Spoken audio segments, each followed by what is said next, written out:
Y vamos a ir más al sur, donde en México la verdad es que la emergencia por la seguridad llegó a un hecho impresionante que está impactando a todos. 3 días después de haber asumido en su cargo, un alcalde de ese país fue asesinado. Su cuerpo se encontró al interior de un automóvil, pero fue decapitado, su cabeza en el exterior, en un mensaje claro de los grupos violentos en ese país. Hablamos de Alejandro Arcos, el asumido alcalde de la ciudad de Chilpancingo, quiero decir, en el estado de Guerrero. Vamos a comenzar acerca de la violencia que se vive en ese país cuando la presidenta asumió hace poco. Nos vamos a conectar, ya lo ven en pantalla, Víctor Hernández, especialista de Seguridad Nacional de la Universidad Panamericana. Víctor, ¿cómo está? Bienvenido a Chilevisión Noticias.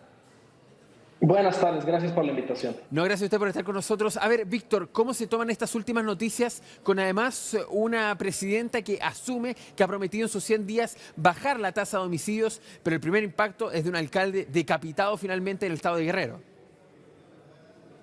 A la misma estrategia le siguen los mismos resultados. Las últimas administraciones presidenciales han confiado en la militarización y la federalización de las labores de seguridad pública en México. Es una política que sabemos está estadísticamente medido, no solo no reduce los homicidios, sino que los incrementa. Y lamentablemente este tipo de atentados, como el que sufre el alcalde de Chilpancingo, son extremadamente comunes, sobre todo en época electoral y postelectoral. Los cárteles con frecuencia amenazan a candidatos, a presidentes electos, incluso pues se da ahora el caso de un alcalde recién entrado, tenía unos días en el puesto y al parecer fue asesinado en el camino a una reunión para hablar con alguno de los cárteles locales, no sabemos cuál. No sabemos en qué condiciones, si iba amenazado, si iba por voluntad propia. El caso es que este individuo pierde la vida y quisiera decirte que es algo nuevo y algo que conmociona la vida del país, pero la realidad es que muchos alcaldes, gobernadores, secretarios del gabinete comúnmente sufren este tipo de atentados. Exactamente, incluso en las campañas varios de los candidatos sufrieron atentados, varios de ellos fueron asesinados también en un hecho que a muchos los hacía también temer de qué iba a pasar cuando asumieran los cargos. Víctor, usted lo decía, estrategias que tal vez no han cambiado en el tiempo. Algunos, por ejemplo, decían una autoridad que se iba a reunir tal vez con un cartel más local. ¿Cuáles han sido las estrategias que han ocupado las autoridades en el último tiempo que han llevado también a estos resultados? Más allá de que uno diga, pero es que tenían otra intención, pero hoy día estamos viendo esta violencia.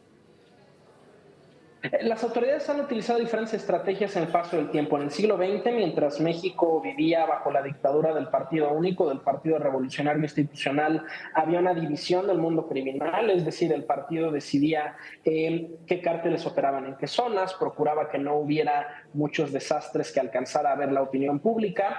Eso deja de ser posible con la transición y con gobiernos de oposición coexistiendo entre sí. Se han intentado campañas de decapitación, campañas de despliegue masivo de tropas en las calles, y la realidad es que los homicidios están en su máximo histórico. Es la administración del presidente López Obrador cierra con 200,000 homicidios, y si sumamos 20 años de la llamada guerra contra el narcotráfico, los mexicanos han registrado 500,000 de víctimas, 500,000 de muertos en el marco de la guerra contra el narcotráfico, más o menos unos 30,000 todos los años.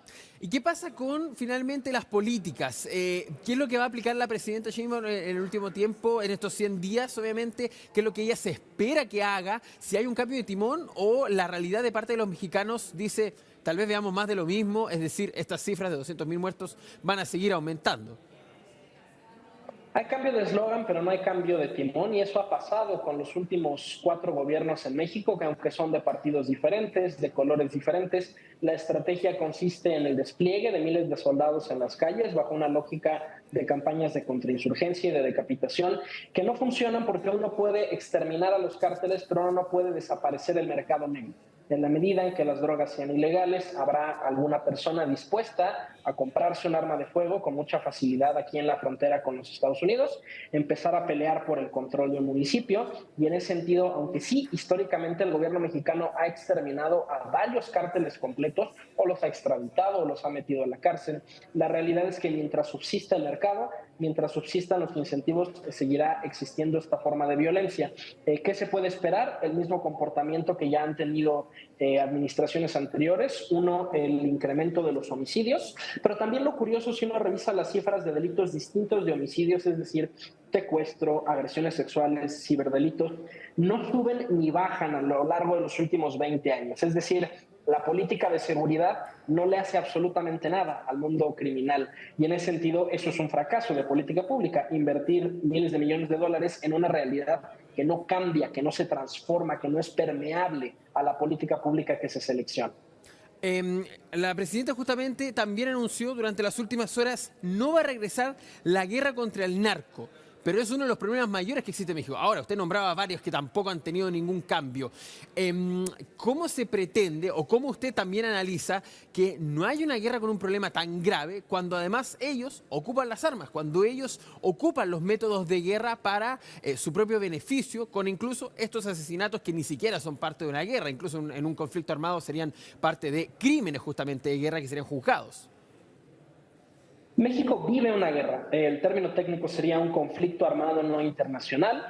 Nunca se ha reconocido en México porque eso desincentivaría el turismo, las inversiones extranjeras. Tampoco se ha declarado, como si es el caso de Ecuador, a los cárteles como organizaciones narcoterroristas, reitero, no por una realidad operativa, sino por una realidad de turismo y de prestigio internacional. La presidenta que acaba de tomar posición, Claudia Sheinbaum, dice no regresará a la guerra contra el narcotráfico, claro, porque no puede regresar lo que nunca se fue. Los mexicanos viven una realidad de guerra todos los días. Hay días en que mueren más personas en México que en Gaza o que en Ucrania, no solo en cantidad, sino también en tasa. Y en ese sentido, quizás no se percibe como una guerra porque los números totales son más o menos de 30 a 32 mil fallecidos todos los años, pero si sumamos al agregado, en el agregado estamos hablando de 500,000 de fallecidos. Esas ya son las cifras, por ejemplo, de medio camino hacia Ruanda, donde el genocidio cobró 1 millón de víctimas. Y por eso Donald Trump, ahora que está haciendo campaña, ha prometido una intervención militar en México, una intervención militar en un país en guerra. Ella hacía hincapié, la presidenta de México, en la inteligencia.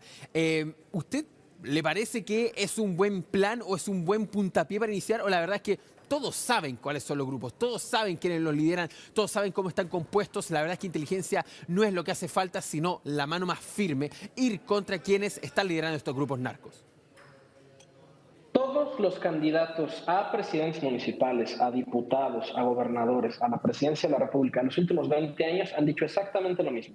Vamos a hacer más inteligencia, vamos a hacer más coordinación interinstitucional.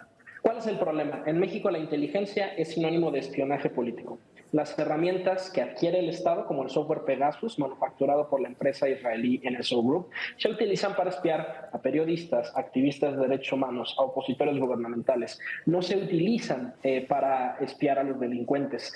Hace poco se filtró en el incidente llamado Guacamaya Leaks una lista de amenazas monitoreadas por el ejército mexicano. Exacto. Y la inteligencia militar dedicaba más analistas y más ancho de banda para espiar a opositores y a miembros de la sociedad civil que a cárteles. Entonces, el gran problema de decir eso es que es un lugar común, es un eslogan que 20 años se ha prometido y que no se ha implementado, y que además estas capacidades suelen ir en detrimento de personas como periodistas, como opositores, cuyo rol es justo auditar y fiscalizar el cumplimiento del Estado de Derecho. Se utiliza más bien como una estrategia de intimidación.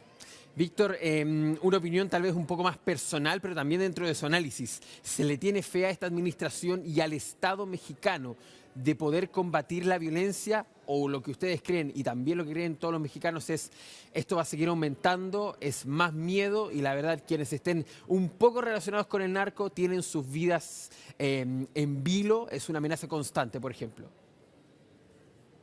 La sociedad mexicana podríamos decir que tiene fe porque es una victoria histórica, el triunfo electoral de Claudia Sheinbaum con más del 60% de los votos. Son cifras que no se habían visto en toda la historia democrática de México.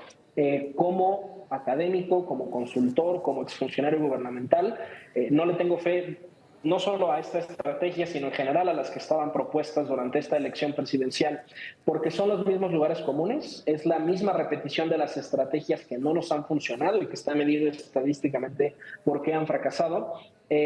Quizás hace 20 años México era un país era como un paciente en terapia intensiva que necesitaba cuidados y que podía salvarse. Hoy abiertamente lo que estamos haciendo es una necropsia. Estamos haciendo una autopsia para entender las causas por las cuales falleció el paciente, pero no, en realidad lo que se anticipa es que las tendencias del delito continúen exactamente igual, reitero, porque la estrategia no ha cambiado y al mismo antecedente sigue el mismo consecuente. Víctor Hernández, especialista en seguridad nacional de la Universidad Panamericana, le queremos agradecer por esta conversación en cuando está iniciando un nuevo gobierno en México, pero también cuando ya se están viendo golpeados por estos hechos que lamentablemente usted lo decía, ojalá fuese algo nuevo, pero es algo que se ha venido repitiendo desde hace muchísimo tiempo. Víctor, le queremos agradecer por esta conversación aquí en Chilevisión Noticias. Gracias a ustedes por el espacio. Que esté muy bien, cuídese. Chao, chao.